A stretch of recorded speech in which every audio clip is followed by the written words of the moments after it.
2023 Math மனத்திறன் தேர்வு தான் friends பார்க்க போகிறோம். So 41th question, which among the following is correct? அதாவது கீழ்காணப்பவற்றில் எது சரி? ஸோ ஃபர்ஸ்ட் பாருங்க friends, 8 into 15 minus 7 divided by 7 plus 9 equal to 128 அப்படின்னு கேட்குறாங்க. இப்போ ஃபர்ஸ்ட் நம்ம இது எதுக்கு யூஸ் பண்ணுவோம்? போர்ட் மாஸ் ரூல்ஸ்க்கு யூஸ் பண்ணுவோமா?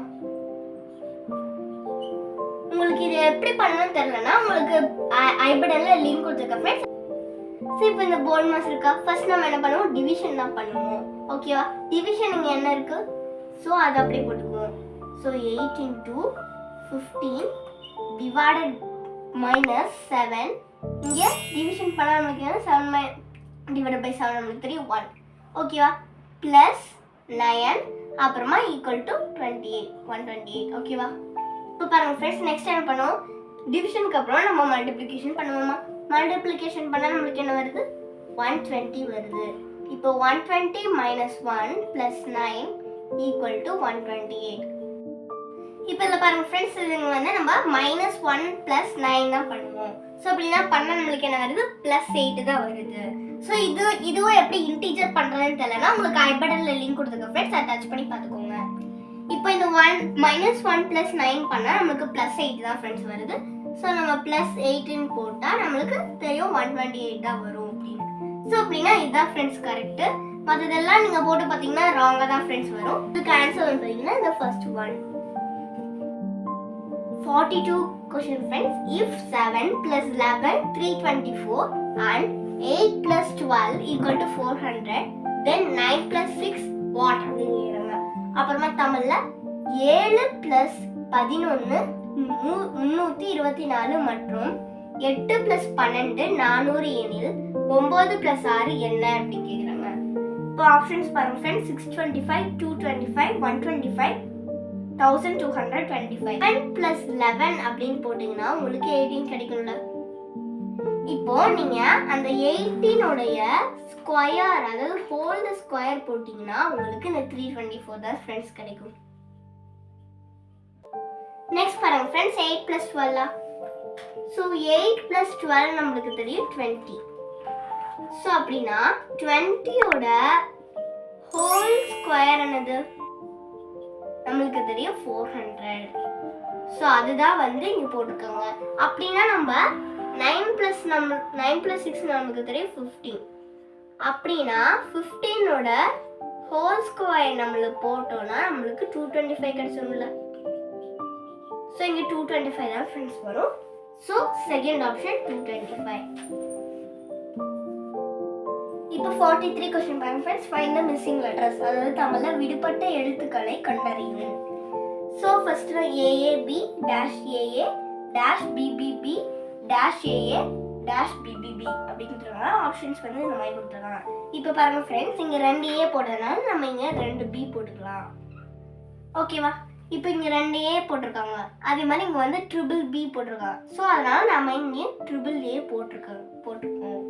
ஸோ அதே மாதிரி இப்போ பாருங்க ஃப்ரெண்ட்ஸ், இதில் வந்து BBB போட்டாச்சா. அதுக்கப்புறமா நம்ம இந்த மாதிரி 4A போட்டோம்னா இங்கேயும் நம்ம 4B அப்படின்னு போடலாம். ஸோ நம்ம பார்த்தீங்கன்னா BAAB. ஸோ அது எதுனால ஆப்ஷனில் இருக்குது? செகண்ட் ஆப்ஷனில் இருக்குது. ஸோ இதுதான் correct answer. In the following diagrammatic representation, if rectangle denotes the person who play badminton, triangle denotes the person who play volleyball, and circle represent the person who play tennis, then answer the following questions. தமிழ்ல வந்து பார்த்தீங்கன்னா, கீழ்குறிப்பிட்டுள்ள வரைபடத்தின் செவ்வகம் பூப்பந்து விளையாடுபவர்களையும் முக்கோணம் கைப்பந்து விளையாடுபவர்களையும் வட்டம் tennis விளையாடுபவர்களையும் குறிக்கிறது எனில் வினா எண் 44 முதல் 46 வரை உள்ள வினாக்களுக்கு விடையளிக்கவும். இப்போ பாருங்க ஃப்ரெண்ட்ஸ், செவ்வகம் பூப்பந்து அதாவது ரெக்டாங்கிள் வந்து பேட்மிண்டன் அப்படின்னு சொல்றாங்க. இல்ல இதான ரெக்டாங்கிள், இதுதான் என்னன்னு சொன்னாங்க? பூப்பந்து அதாவது பேட்மிண்டன். ஓகேவா? நெக்ஸ்ட் பாருங்க ஃப்ரெண்ட்ஸ், முக்கோணம் அதுதான் கைப்பந்து, அதாவது ட்ரையாங்கிள் தான் வந்து நம்மளுக்கு வாலிபால் அப்படின்னு சொல்லியிருக்காங்க. ஸோ கைப்பந்து அப்புறமா வாலிபால். ஓகேவா? நெக்ஸ்ட் பாருங்க, அந்த சர்க்கிள் என்னன்னு சொல்றாங்க? டென்னிஸ். அதாவது 10. ஓகேங்களா? இப்போ இதில் பாருங்க friends, 44th question, the number of persons who play all the 3 games. தமிழில் வந்துங்கன்னா 3 விளையாட்டுகளையும் விளையாடும் நபர்களின் எண்ணிக்கை அப்படின்னு கேட்குறாங்க. 3, அதாவது எல்லாராலையும் வந்து விளையாடணும் ஃப்ரெண்ட்ஸ். 3மே வந்து கட்டாயிருக்குன்னா வெட்டிக்கணும் தான் அர்த்தம். பாருங்க, அது எது கட்டாயிருக்கு? இங்கே ட்ரையாங்கிளும் கட்டாயிருக்கு, இங்கே சர்க்கிளும் கட்டாயிருக்கு, அப்புறமா இந்த முக்கோணமும் கட்டாயிருக்கு. அது எங்கே நடக்குது? இந்த 4ல் தான் நடக்குது. So third option 4. ஓகேவா? இப்போ இந்த 45th கொஸ்டின் பாருங்க friends, the number 7 represent the set of person who play dash. தமிழில் வந்து பார்த்தீங்கன்னா எண் 7 விளையாடும் நபர்களின் குறிக்கிறது. ஓகேங்களா? என்ன குறிக்கிறது அப்படின்னு கேட்குறாங்க. இப்போ இந்த 7 இருக்குல்ல, இது பார்த்தீங்கன்னா இந்த முக்கோணம், அதாவது வாலிபால் கைப்பந்தும், அப்புறமா வந்து இந்த ரெக்டாங்கிள் அதாவது பூப்பந்து, பேட்மிண்டன். ஸோ இது ரெண்டுமே வந்து வெட்டிக்கிற இடம் தான் 7.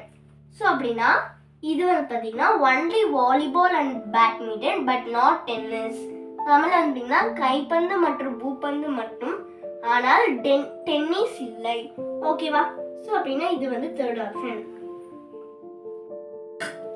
The number that represents the set of persons who play tennis but neither badminton nor volleyball. தமிழில் வந்து பார்த்தீங்கன்னா டென்னிஸ் விளையாடுபவர்கள் ஆனால் பூப்பந்தோ அல்லது கைப்பந்தோ விளையாடாத நபர்களை குறிக்கும் எண் அப்படின்னு கொடுத்துருக்காங்க. இப்போ பாருங்க ஃப்ரெண்ட்ஸ், இதில் என்ன சொல்கிறாங்கன்னா டென்னிஸ் மட்டும் தான் விளையாடணும், ஆனால் பேட்மிண்டனும் கிடையாது, வாலிபாலும் கிடையாது அப்படின்னு சொல்கிறாங்க. ஸோ இந்த பேட்மிண்டனும் கிடையாது, இந்த வாலிபாலும் கிடையாது. இந்த டென்னிஸ் மட்டும் யார் விளையாடா? இந்த 1 தான் விளையாடுது. ஸோ அப்படின்னா option 1. That's all friends. Like, share, subscribe பண்ணிட்டு பெல் பட்டனையும்